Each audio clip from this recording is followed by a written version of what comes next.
आवर्त चक्र एक जैविक क्रिया है, बायोलॉजिकल प्रोसेस है जो एक निषेचन के लिए माध्यम प्रोवाइड करता है, प्रदान करता है। इसी को लेकर आया हूं मैं दीपक कुशवाहा, क्लास 12th का चैप्टर नंबर 2, जिसका नाम है मानव जनन।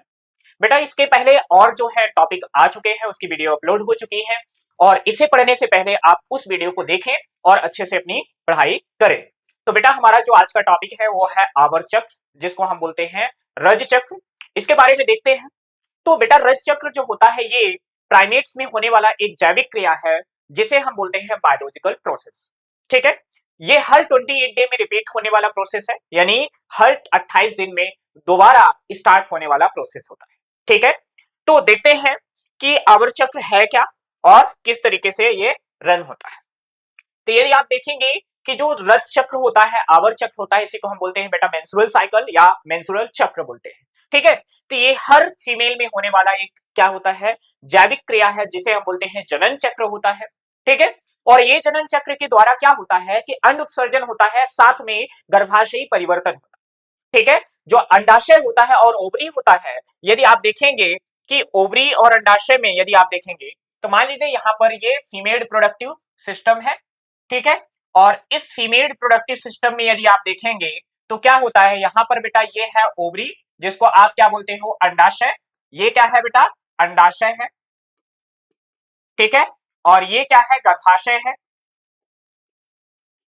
ठीक है, ये अंडाशय और ये गर्भाशय है। ठीक है, अब इस अंडाशय और गर्भाशय में कौन कौन सी प्रोसेस होती है, तो ध्यान रखना, अंडाशय में जो होता है अंडाणुओं का डेवलपमेंट होता है, यानी एग का डेवलपमेंट होता है। तो अंडाशय में क्या बेटा होता है, अंडाणुओं का विकास। अंडाशय में क्या होता है, अंडाणु का विकास। ठीक है बेटा, और गर्भाशय में होता है गर्भाशयी परिवर्तन। ठीक है, जब गर्भाशयी परिवर्तन होता है बेटा तो क्या होता है, जो गर्भाशय की एंड्रोमेट्रियम वॉल होती है, कौन सी वॉल, एंड्रोमेट्रियम वॉल, यानी इसकी जो ये वाली भित्ति होती है बेटा, ये क्या हो जाती है, टूट जाती है। क्या हो जाती है बेटा, टूट जाती है, ब्रेक हो जाती है। ठीक है, तो जो एंडोमेट्रियम वॉल होती है ये क्या हो जाती है, ब्रेक हो जाती है, ये टूट जाती है, ये टूट जाएगी, है ना। और जब ये टूट जाएगी तो ये ब्लड के साथ, क्योंकि इससे क्या कनेक्टेड है बेटा, रक्त वाहिकाएं कनेक्टेड होती हैं, तो ये ब्लड के साथ क्या होता है, बॉडी से आउट हो जाता है। इसे हम बोलते हैं रजोस्त्राव। क्या बोलते हैं, रजोस्त्राव, मेंस्ट्रुअल फ्लो। क्या बोलते हैं बेटा, मेंस्ट्रुअल फ्लो बोलते हैं। समझ में आया कि नहीं आया। तो ड्यूरिंग मेंस्ट्रुअल साइकिल दो चीजों में परिवर्तन आता है, दो चीजों में चेंजेस आता है। किसमें किसमें चेंजेस आता है, तो एक आता है अंडाशय में परिवर्तन आता है बेटा, और एक आता है गर्भाशय में परिवर्तन आता है। ठीक है, इतनी चीजें समझ में आई कि नहीं, क्लियर हुई। तो बेटा यदि आप देखोगे आगे तो यहां पर थोड़ा सा उसको ओवरव्यू देखते हैं कि होता क्या है। ठीक है, तो प्राइमेट्स मतलब स्तनधारियों में होने वाला एक क्या होता है, प्रोसेस है, जैविक क्रिया है। ठीक है, जिनमें जो है प्राइमेट्स में स्तनधार में बार बार यानी पूरे वर्ष पर जनन की जो क्षमता होती है, पूरे साल जो जनन की क्षमता होती है, इनमें पाए जाने वाली ये एक तरह से जनन क्षमता होती है। अर्थात इसमें मादा के, है ना, वर्ष पर्यंत नर के साथ सहवास करने की स्वीकृति प्रदान करती है। प्राइमेट्स मादाओं में पाए जाने वाले जनन चक्र को रजो चक्र या मेंस्ट्रुअल साइकिल कहते हैं। ध्यान रखना, यहाँ पर मोस्ट इंपोर्टेंट पॉइंट क्या है, ध्यान रखना, प्राइमेट्स मादा। ठीक है, प्राइमेट्स मादा में पाए जाने वाली जो प्रक्रिया है, प्रोसेस है, ध्यान रखना, प्राइमेट्स मादाओं में पाए जाने वाली जो जनन चक्र है उसे हम क्या बोलते हैं, रजो चक्र या मेंस्ट्रुअल साइकिल बोलते हैं। इतना समझ में आया कि नहीं। हम स्त्रियों में रज चक्र पूर्णतः होने के 28 दिन का समय लगता है। मतलब आप देखोगे कि यदि मान लीजिए first day of menstrual cycle start हुआ है तो ये फिर से 28 दिन कंप्लीट होने के बाद फिर से 29वें दिन जो होता है क्या होता है, फिर से दोबारा से ये क्या होता है, रीस्टार्ट हो जाता है। ठीक है, तो मतलब ये हर 28 दिन में होने वाला एक प्रोसेस है, एक प्रक्रिया है, जो कि हर फीमेल बॉडी में होता है।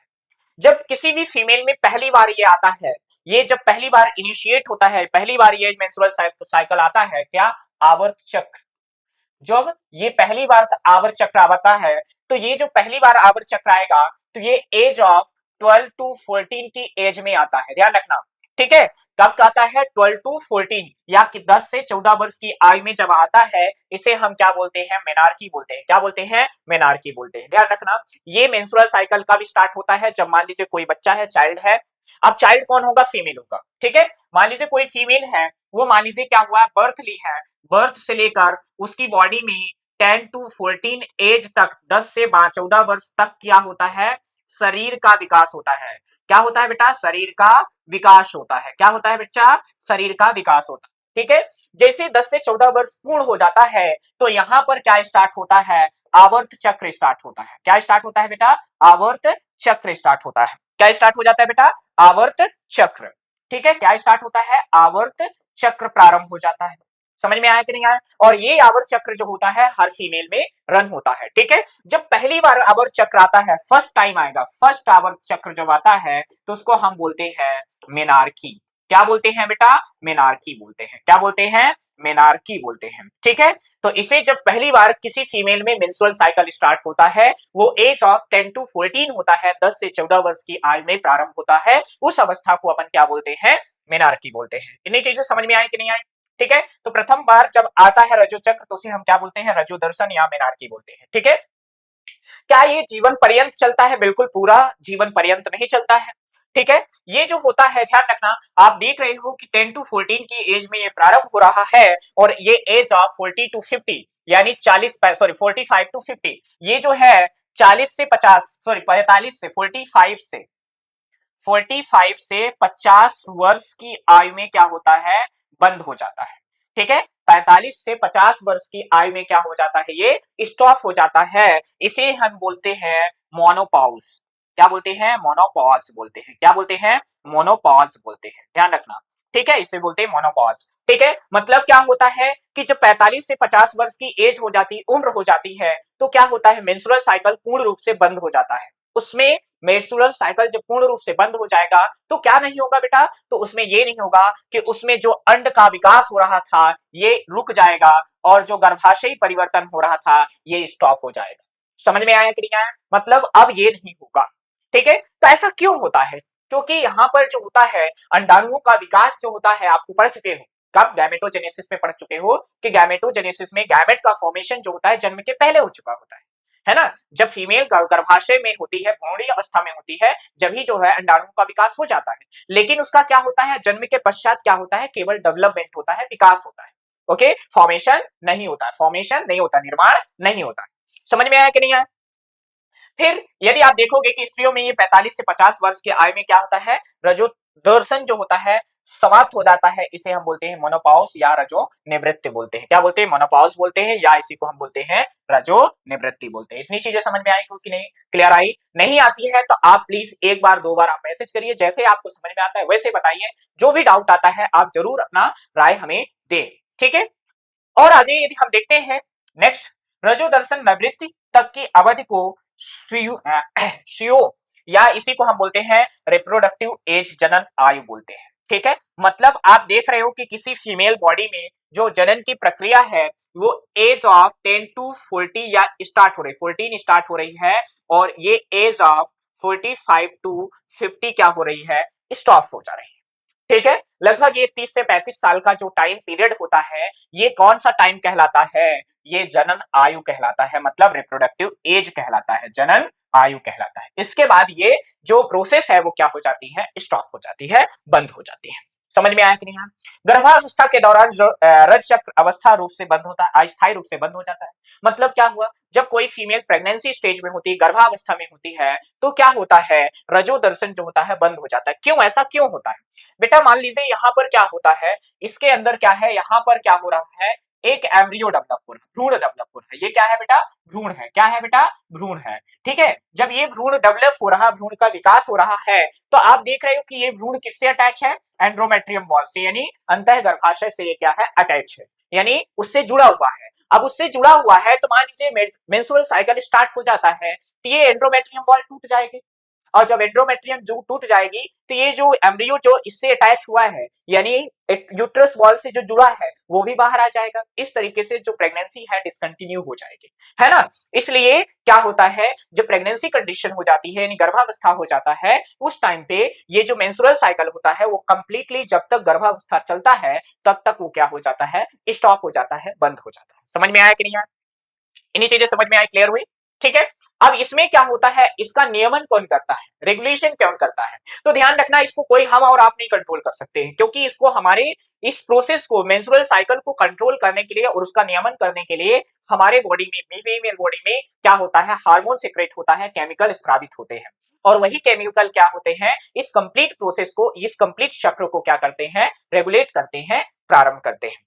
ठीक है। तो यदि आप देखोगे कि रजोदर्शन को यानी मेंस्ट्रुअल साइकिल को नियंत्रित करने वाले चार क्या होते हैं, हार्मोन होते हैं। एक है एफएसएच, दूसरा है एलएच, तीसरा एस्ट्रोजन और चौथा है प्रोजेस्टेरोन। ठीक है। अब बेटा क्या होता है, ध्यान रखिए, यहां पर मान लीजिए ये क्या होती है, पिट्यूटरी ग्लैंड होती है, जिसको हम बोलते हैं मास्टर ग्रंथि। क्या बोलते हैं बेटा, मास्टर ग्रंथि बोलते हैं। ये मास्टर ग्रंथि जो होती है जीएनआरएच नाम का हार्मोन स्रावित करता है, और ये जीएनआरएच जो हार्मोन होता है, एक होता है एफएसएच और एक होता है एलएच। ठीक है बेटा। एफएसएच क्या होता है, फॉलिकुलर, ठीक है, फॉलिकुलर उत्प्रेरक हार्मोन होता है। मतलब ये क्या होता है, फॉलिकुलर डेवलपमेंट के लिए उत्प्रेरित करता है। और ये जो होता है ल्यूटिलाइजिंग हार्मोन होता है, ल्यूटिलाइजिंग हार्मोन।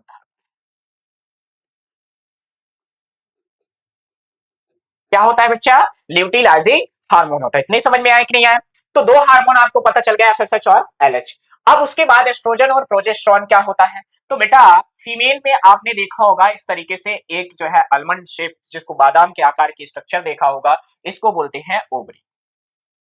क्या बोलते हैं, ओवरी, जिसको हम बोलते हैं अंडाशय।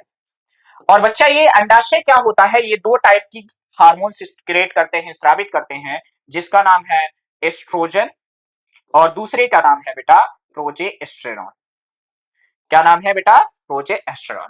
समझ में आया कि नहीं आया? तो बेटा ये क्या होते हैं, चार हार्मोन होते हैं, एक एस्ट्रोजन, एक प्रोजेस्टेरोन, एफएसएच एंड एलएच, जो कंप्लीट होल मेंस्ट्रुअल साइकिल को, आवर्त चक्र को नियंत्रित करते हैं, कंट्रोल करते हैं। ठीक है। अब यदि आप देखोगे कि क्या होता है, स्त्रियों में रजो चक्र के दौरान ऋतुस्राव मेंसेस, जिसको हम बोलते हैं मेंस्ट्रुअल फ्लो, पाया जाता है। अभी मैंने आपको बताया, इस चक्र स्राव में एक नियमित अंतराल के बाद, है ना, स्वीव या योनि से रक्त, है ना, श्लेष, एंड्रोमेट्रियम की कोशिकाएं शरीर से बाहर त्यागी जाती हैं। ठीक है। ऋतुस्राव जो है 4 से 5 दिन का होता है तथा यह लगातार होता है। इस प्रतिदिन प्रतिदिन है ना 25 से 65 मिलियन मिलीलीटर स्राव होता है। समझ में आया कि नहीं? मतलब क्या हो रहा है कि 4 से 5 दिन का जो होता है ड्यूरेशन होता है, और इस दौरान जो होता है लगभग जो रक्त है वो 25 से 65 मिलीलीटर जो होता है बॉडी से आउट हो जाता है। ठीक है।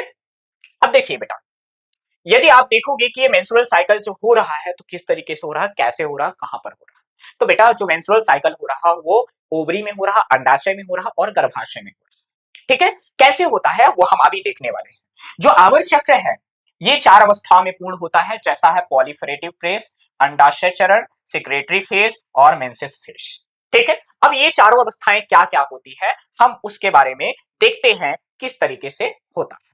ठीक है बेटा।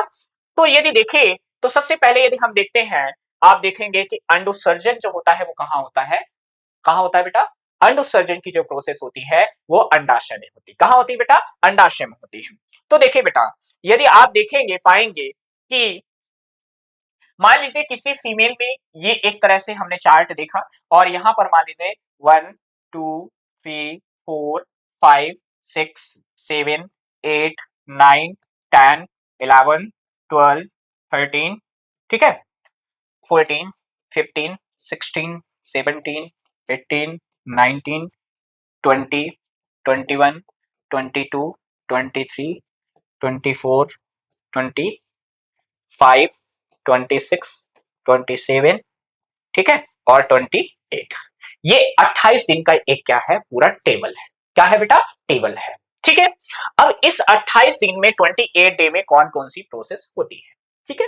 तो बेटा जो पहला 1 से लेकर जो 4 लगभग 3 से 5 दिन का जो टाइम होता है, 3 से 5 दिन का टाइम होता है, ये होता है स्त्रावी फेज। क्या होता है बेटा? स्त्रावी फेज। मतलब क्या होता है, मान लीजिए ये एंडोमेट्रियम वॉल होता है, तो ये 4 से 5 दिन तक ये झड़ता है कि मतलब ये बाय द हार्मोनल इफेक्ट ये टूट जाता है। जैसे स्किन है ये क्या होगी, ब्रेक हो जाएगी। अब आपको पता है कि हमारी स्किन से जुड़ी हुई क्या होती है, रक्त वाहिकाएं होती हैं, ब्लड वेसल्स होती हैं, वो भी टूट जाएंगे।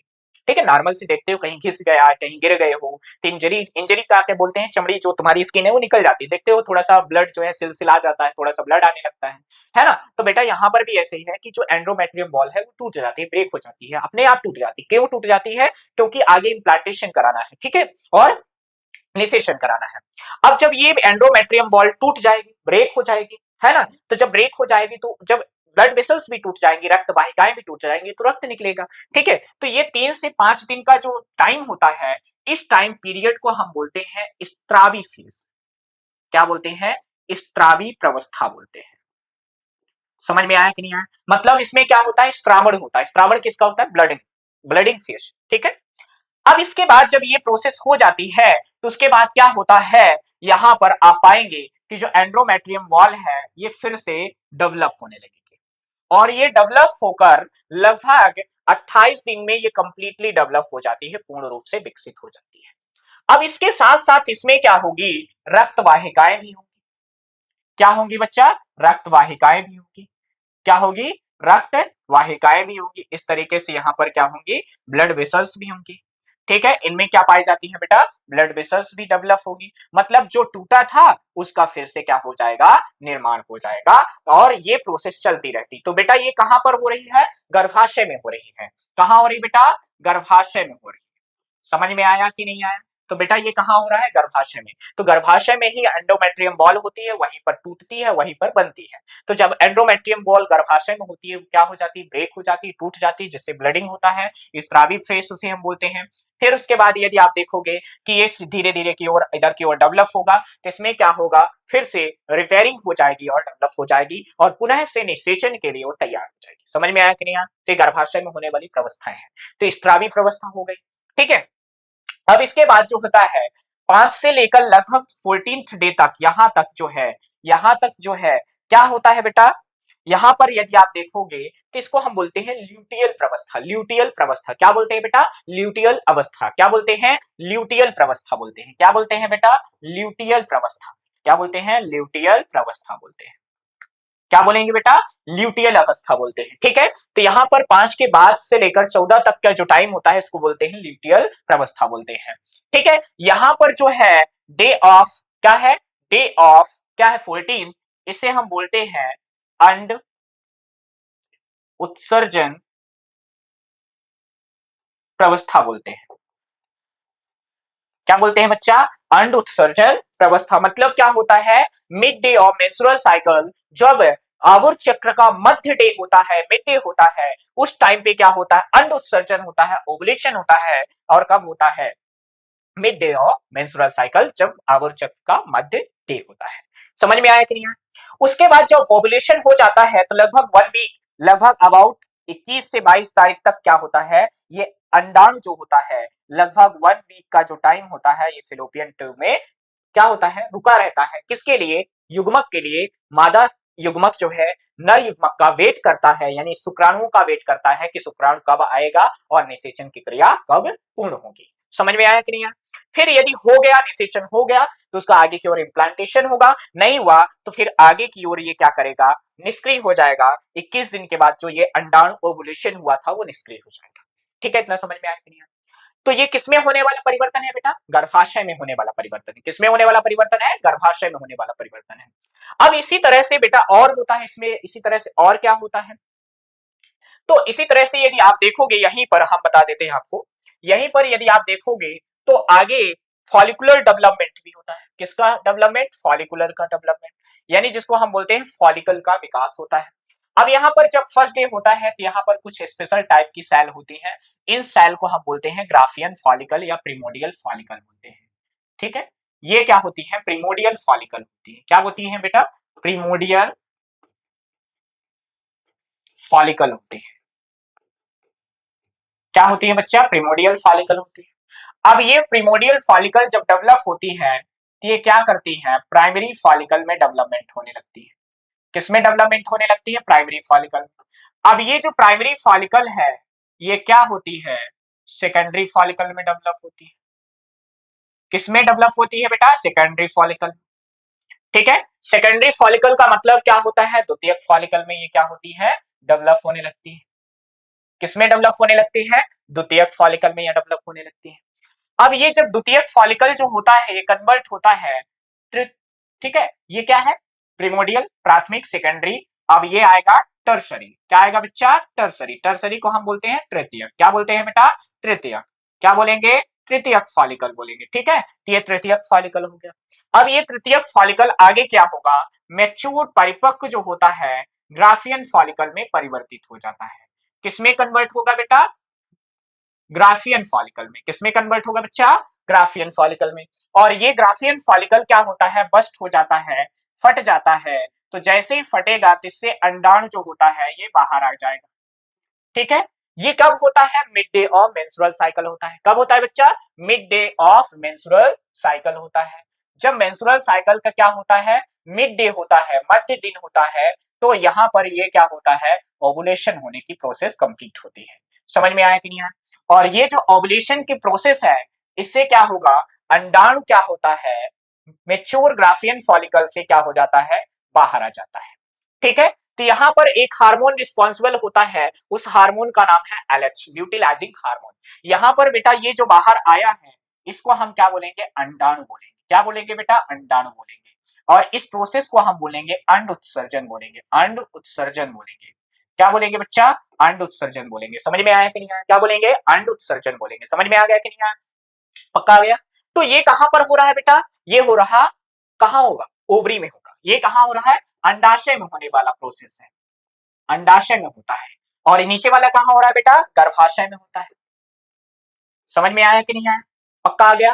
ठीक है, अब यहां पर इसके बाद जब ये इसका कन्वर्जन हो जाता है, परिवर्तन हो जाता है बच्चा, तो ये आगे की ओर कन्वर्ट होगा। कौन? ये आगे की ओर जब परिवर्तित होगा, कौन? जो फॉलिकल है, जो ओवुलेशन हुआ है, ये आगे की ओर जब जाता है तो ये कन्वर्ट होता है कॉर्पस एल्बिकेंस में। ठीक है, कॉर्पस ल्यूटियम में कन्वर्ट हो जाता है। और ये कॉर्पस ल्यूटियम जो होता है हार्मोन स्रावण का काम करता है, एस्ट्रोजन एंड प्रोजेस्टेरोन। ठीक है, इतना समझ में आया कि नहीं आया?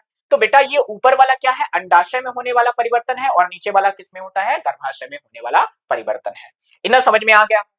अब क्या होता है बच्चा? इसी में होता है हार्मोनल परिवर्तन। क्या आता है? हार्मोनल परिवर्तन, हार्मोनल चेंजेस। ठीक है, तो यदि आप देखोगे यहां पर हमारे पास जो है एनसीईआरटी का ये डायग्राम है जिसमें आपको दिखाई गई है पूरी स्टेप, है ना, पूरे अवस्थाएं दिखाई गई है। जैसे अभी हमने तुम्हें समझाया, आपको समझाया यहाँ पर कि ये यूटेराइन चेंजेस है, एट्राइन चेंजेस को हम बोलते हैं गर्भाशय परिवर्तन। क्या बोलते हैं बेटा? गर्भाशय परिवर्तन बोलते हैं। क्या बोलते हैं बेटा? गर्भाशय परिवर्तन बोलते हैं। जब गर्भाशय में परिवर्तन होता है तो यहां पर आप देख पा रहे होंगे, यदि आपको दिखाई दे रहा है स्पष्ट तौर पर, ठीक है, तो स्पष्ट तौर पर यदि आप दिखाई दे रहे हैं तो यहां पर आप देखोगे कि ये रजोस्त्राव होता है। मतलब एंड्रोमेट्रियम जब वॉल टूटेगी तो इसे को हम बोलते हैं मेंसेस या रजोस्त्राव बोलते हैं। ठीक है, फिर उसके बाद आप देख रहे हो कि ये जो एंड्रोमेट्रियम ब्रेक हुई है फिर इधर टूट के फिर बन रही है। ठीक है, फिर अगला जब 28 दिन कंप्लीट होता है तो 29वें दिन फिर से ये रीस्टार्ट होने के लिए तैयार हो जाता है। तो इस अवस्था को हम बोलते हैं मेंसेस मेंस्ट्रुअल फ्लो। समझ में आया? ये कहां पर हो रहा है? गर्भाशय में हो रहा है। ऊपर यदि आप देख रहे हैं तो ओवेरियन साइकिल जिसको हम बोलते हैं अंडाशय चक्र, अंडाशय चक्र, अभी हमने इसको समझाया आपको। कहां पे समझाया बेटा? ये समझाया आपको। तो ये अंडाशय में होने वाला परिवर्तन, ये गर्भाशय में होने वाला परिवर्तन। समझ में आ गया कि नहीं आया? बिल्कुल। तो यहां पर आप देख रहे हो कि जो फॉलिकल है डेवलप होकर ओवुलेशन करा रही, कॉर्पस ल्यूटियम में कन्वर्ट हो रहा, और कॉर्पस ल्यूटियम कार्पस एल्बिकेंस में कन्वर्ट होता है। कार्पस एल्बिकेंस में परिवर्तन कब होता है? जब निषेचन नहीं होता है। यानी निषेचन नहीं होगा तो जो एक बना था तो आगे की ओर क्या कर लेगा? डिसअपियर हो जाएगा, निष्क्रिय हो जाएगा। और निष्क्रिय हो जाता है तो किसमें? दूसरे स्ट्रक्चर में परिवर्तित हो जाता है। उस दूसरे स्ट्रक्चर का नाम है कॉर्पस एल्बिकेंस। क्या होता है? कॉर्पस एल्बिकेंस बोलते हैं। क्या बोलते हैं? एल्बिकेंस। समझ में आया कि नहीं आया? पक्का बेटा? ठीक है, अब इसमें क्या होता है, दो हार्मोनल सिक्रेशन होता है। आप देखोगे कि एफएसएच और एलएच जो होता है पिट्यूटरी ग्लैंड से सिक्रेट होते हैं, और एस्ट्रोजन एंड प्रोजेस्टेरोन जो होता है वो ओवरी से सिक्रेट होते हैं। अब क्या होता है कि जो इनिशियल डे होता है, जब मेंस्ट्रुअल साइकिल जिस दिन प्रारंभ होता है, उस दिन क्या होता है, एफएसएच का लेवल क्या होता है, ज्यादा होता है। एफएसएच का लेवल क्या होता है, ज्यादा। फॉलिकल स्टिमुलेटिंग हार्मोन, मतलब वो क्या करता है, फॉलिकल को स्टिमुलेट कर देता है। ठीक है। अब यहां पर यदि आप देखोगे कि एफएसएच क्या है, फॉलिकुलर स्टिमुलेटिंग हार्मोन है, और एलएच क्या है, ल्यूटिलाइजिंग हार्मोन है। अब यहां पर एफएसएच क्या क्या है, स्टार्टिंग में इनिशियल डे में जब मेंस्ट्रुअल साइकिल प्रारंभ होता है तो एफएसएच का लेवल ज्यादा होता है और एलएच का लेवल क्या होता है, कम होता है। लेकिन जब इनिशियल डे के बाद जब ये कंप्लीट हो जाता है, तो जब मिड डे आता है तो उस टाइम पे एलएच का लेवल क्या हो जाता है, ज्यादा हो जाता है, और एफएसएच का क्या हो जाता है, कम हो जाता है। ठीक है। अब यहां पर जब 14वें दिन होता है, 14th डे, जिस दिन ओवुलेशन होना होता है, अंड उत्सर्जन होना होता है, उस दिन जो है आप पाएंगे कि इस हार्मोन का लेवल सबसे ज्यादा है। किस हार्मोन का लेवल सबसे ज्यादा है, एलएच का सबसे ज्यादा है, और इसको हम बोलते हैं एलएच सर्ज। क्या बोलते हैं बेटा, एलएच सर्ज बोलते हैं।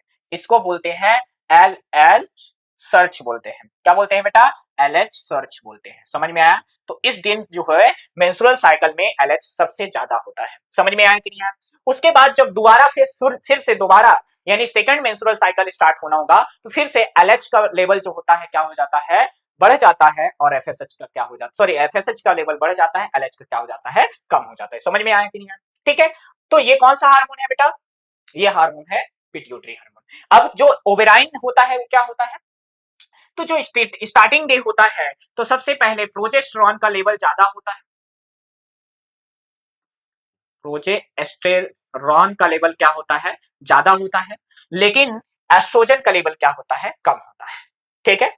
अब क्या होता है कि जब एस्ट्रोजन का लेवल कम होता है, प्रोजेस्टेरॉन का ज्यादा होता है, तो फॉलिकुलर डेवलपमेंट जब स्टार्ट हो गया, गर्भाशय परिवर्तन हो गया, तो यहां पर आगे धीरे से आगे जाकर जब मेंस्ट्रुअल साइकिल यानी मेंस्ट्रुअल स्टार्ट हो जाता है, तो एस्ट्रोजन का लेवल क्या हो जाता है, ज्यादा होने लगता है, और प्रोजेस्टेरॉन का लेवल क्या हो जाता है, कम हो जाता है। तो इस तरीके से जो हार्मोनल चेंजेस आ रहा है, यही क्या करता है, मेंस्ट्रुअल साइकिल को, आवर्त चक्र को क्या करता है, रेगुलेट करता है, एक प्रॉपर उसको दिशा और डायरेक्शन प्रोवाइड करता है।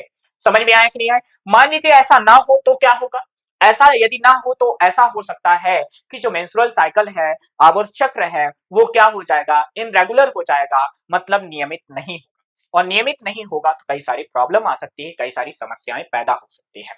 यदि ऐसा नहीं होता है तो कौन कौन सी कई सारी हो सकती, कई सारी प्रॉब्लम हो सकती हैं। तो पहला हो सकता है ऐसा कि क्या हो जाएगा, इनफर्टिलिटी हो जाएगी। इनफर्टिलिटी का मतलब क्या होता है कि जो निषेचन की प्रोसेस होती है वो नहीं होगी, और जब निषेचन की प्रोसेस नहीं होगी तो क्या होगा, तो निषेचन की प्रोसेस नहीं होगी तो आगे की ओर एम्ब्रियो डेवलपमेंट होगा, और क्या हो जाएगा, स्त्री जो होती है बांझ हो जाएगी, स्टेराइल हो जाएगी। समझ में आया कि नहीं आया। ठीक है। इसलिए इसमें हार्मोनल रेगुलेशन बहुत इंपॉर्टेंट है, और बहुत सबसे ज्यादा इंपॉर्टेंट है। समझ में आया कि नहीं आया। तो बेटा ये होता है आवर्त चक्र, जिसको हम बोलते हैं आवर्त यानी मेंस्ट्रुअल साइकिल। समझ में आया कि नहीं आया। अब इसके बाद यदि देखोगे कि जब आवर्त चक्र कंप्लीट हो जाता है, मेंस्ट्रुअल साइकिल कंप्लीट हो जाता है, मतलब अब जो है निषेचन के लिए बॉडी क्या है, तैयार हो चुकी है, प्रिपेयर्ड हो चुकी है। मतलब अब क्या है, एक नई प्रोसेस, एक नया जीवन स्टार्ट होगा, नया टारगेट स्टार्ट होगा, जिसका नाम है निषेचन। तो चलिए निषेचन देखते हैं। निषेचन क्या होता है, निषेचन एक ऐसी प्रक्रिया है जिसमें अंडाणु और शुक्राणु आपस में क्या होते हैं, मिलन करते हैं, मिलते हैं, और जिससे एक नई संरचना का निर्माण करते हैं, जिसे हम बोलते हैं जाइगोट। तो बेटा मान लीजिए यहाँ पर हमारे पास क्या है, एग है, जिसको हम बोलते हैं अंडाणु। क्या बोलते हैं बेटा, अंडाणु बोलते हैं। और बेटा ये क्या है, शुक्राणु। ठीक है। जब ये अंडाणु और शुक्राणु आपस में मिलते हैं, मिलन होता है, तो क्या होता है, तो ये जाइगोट का निर्माण करते हैं। किसका निर्माण करते हैं बेटा, जाइगोट का। अब ध्यान रखना, यहाँ पर जो अंडाणु है और शुक्राणु है, तो अंडाणु जो होता है बेटा ये अगुणित होता है, और शुक्राणु जो होता है ये क्या होता है, द्विगुणित होता है। समझ में आया कि नहीं आया। और सॉरी सॉरी सॉरी, यहां पर अंडाणु भी और शुक्राणु भी दोनों क्या होते हैं, अगुणित होते हैं। ठीक है। कैसे होते हैं बेटा, अगुणित होते हैं। ठीक है। अब ये अगुणित होंगे तो क्या करेंगे, हैप्लॉइड होंगे। ठीक है। तो ये क्या होते हैं, अगुणित होते हैं। कौन कौन, अंडाणु और शुक्राणु दोनों अगुणित होते हैं। और जब अगुणित होते हैं तो ये दो भी एन है, और ये भी एन है। एन एन मिलकर क्या बनाते हैं, 2n स्ट्रक्चर बनाते हैं, जिसको हम बोलते हैं जाइगोट। क्या बोलते हैं बच्चा, जाइगोट। समझ में आया कि नहीं आया? अब इस जाइगोट का आगे की ओर क्या होता है, डेवलपमेंट होता है, जिसे हम बोलते हैं भ्रूण का विकास। क्या बोलते हैं बेटा, भ्रूण का विकास। तो अब यदि आप देखेंगे पाएंगे कि यहाँ पर आपने अभी देखा कि ये क्या है, शुक्राणु है, और ये क्या है बेटा, अंडाणु है। दोनों ने मिला और यहाँ पर एक द्विगुणित संरचना बनाया, और इस द्विगुणित संरचना का नाम क्या होता है, जाइगोट होता है। क्या होता है, जाइगोट होता है। समझ में आया कि नहीं आया? अब इस जाइगोट के विकास को ही हम बोलते हैं, अब इसका डेवलपमेंट होगा, क्योंकि ये 2n हो चुका है। अब 2n हो गया है, तो इसमें कौन सा विभाजन होगा बेटा, समसूत्री विभाजन। कौन सा होगा बच्चा, समसूत्री विभाजन होगा। और जब समसूत्री विभाजन होगा तो इसमें क्या होगा, एक कोशिका से दो कोशिका, एक कोशिका से दो कोशिका, दो कोशिका से चार कोशिका, ये अवस्थाएं क्या होगी, प्रारंभ हो जाएंगी। समझ में आया कि नहीं आया बेटा? तो क्या, तो अपन देखते हैं, यदि देखोगे तो शुक्राणु एवं अंडाणु के संयुग्मन को निषेचन कहते हैं। निषेचन कहते हैं। निषेचन पश्चात द्विगुणित संरचना, द्विगुणित संरचना जाइगोट का निर्माण होता है। समझ में आया कि नहीं आया? तो शुक्राणुओं एवं अंडाणुओं के संयुग्मन को निषेचन कहते हैं। निषेचन पश्चात द्विगुणित संरचना जाइगोट का निर्माण होता है। इस प्रक्रिया को, इस प्रोसेस को ही हम निषेचन कहते हैं। समझ में आया बच्चा कि नहीं? आ गया, ठीक है। तो आप देखेंगे, पाएंगे कि निषेचन एक ऐसी प्रक्रिया है जो भ्रूण का निर्माण करता है और भ्रूण एक नए जीवन को जन्म देता है। तो इसी कंसेप्ट को समझने के लिए हम मिलते हैं नेक्स्ट वीडियो में। तब तक के लिए बहुत बहुत धन्यवाद। आप पढ़ाई को क्या करने के लिए, कंटिन्यू रखने के लिए और एक नई दिशा प्रदान करने के लिए और हमारे से जुड़े रहने के लिए आज ही फ्यूके एजुकेशन ऐप को डाउनलोड करें और अपनी पढ़ाई को कंटिन्यू रखें, जारी रखें। यदि आपको किसी तरह से क्वेरी होती है, प्रॉब्लम होती है, परेशानी होती है, तो आप जरूर मैसेज करके बताएं आपको कैसे और प्रॉब्लम आ रही है। आप मैसेज अवश्य किया करें। तो मिलते हैं नेक्स्ट वीडियो में, तब तक के लिए बहुत बहुत धन्यवाद। जय हिंद बच्चों।